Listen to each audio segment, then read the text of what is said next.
Now it remains to show that he can act outside the order given by him.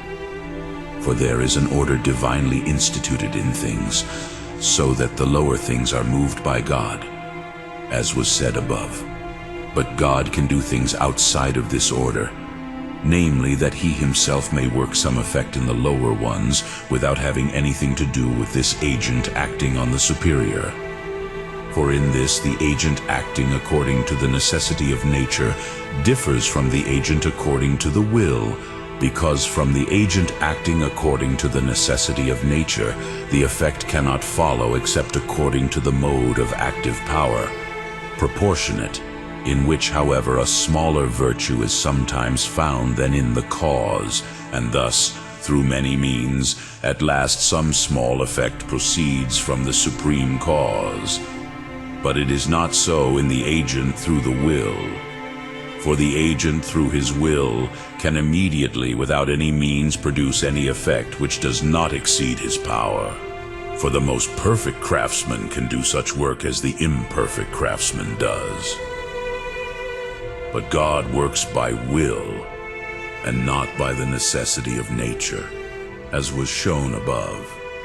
Therefore, minor effects, which are produced by inferior causes, can be produced immediately, without proper causes. Still, the divine power is compared to all the active virtues as the universal power is to the particular virtues, as is clear from what has been said above. But the universal active power to produce a particular effect can be determined in two ways. In the first way, by means of a particular cause. Just as the active power of the celestial body is determined for the effect of human generation by the particular power which is in the seed. Just as in syllogisms, the virtue of a universal proposition is determined to a particular conclusion by a particular assumption. In another way, through the intellect, which grasps a determined form and brings it into effect. But the divine intellect is not only cognitive of its essence, which is, as it were, a universal active power, nor even only of universal and first causes, but of all particulars, as is clear from what has been said above. Further, since accidents result from the substantial principles of a thing, it is necessary that he who immediately produces the substance of the thing can immediately work around the thing itself, whatever results to its substance, for the generator, which gives form, gives all the consequent properties and motions. Now it has been shown above that God, in the first organization of things, brought all things into existence immediately through creation. He can therefore immediately move each thing to some effect without intermediate causes. Again, the order of things flows from God into things according to what is premeditated in his understanding. Just as we see in human affairs that the ruler of a state imposes a premeditated order on his citizens. But the divine understanding is not determined to this order by necessity, so that it cannot understand any other order, since we too can grasp another order through the intellect. For it can be understood by us that God forms man without seed from the earth. God can therefore, in addition to lower causes, work the effect proper to those causes. In addition, although the order given to things by divine providence represents divine goodness in its own way, it does not represent it perfectly, since the goodness of the creature does not reach the equality of divine goodness.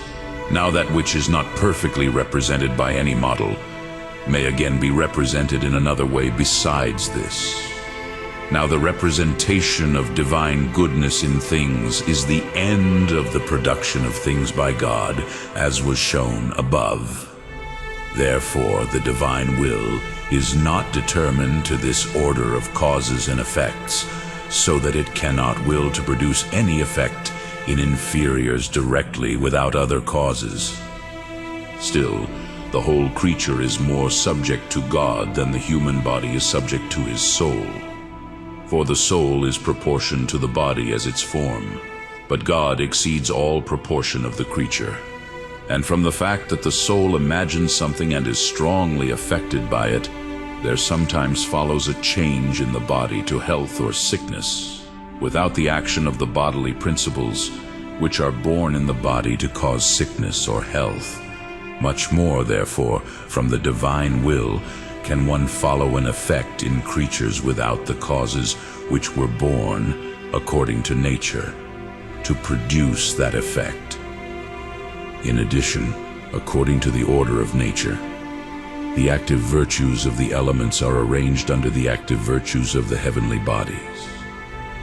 Now, the proper effect of the elemental virtues is sometimes effected by the celestial virtue without the action of the element, as is evident when the sun heats without the action of fire.